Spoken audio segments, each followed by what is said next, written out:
Hey everyone, in today's video, I'm going to show you on how to use Bitcoin in Cash App. On your homepage, select the Bitcoin, which is you can see onto the top right.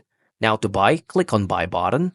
Click the three dot to specify a specific amount and hit on Next. Now after you specified your amount, hit on Next. And from here, review your order and click on Confirm. And there you have it. You've successfully bought a Bitcoin. Now to send or receive, click the up and down arrow icon onto the right of the buttons, and from here, you can send a Bitcoin and receive a Bitcoin. You can also send a direct deposit of Bitcoin onto your other wallet and also receive from the other person. And now from here, if you want to sell a Bitcoin, click the sell button. And now from here, select the three dot on to the last option and hit on next. Specify the amount that you wanted to sell and then review the order of your Bitcoin and then click on confirm. And there you have it.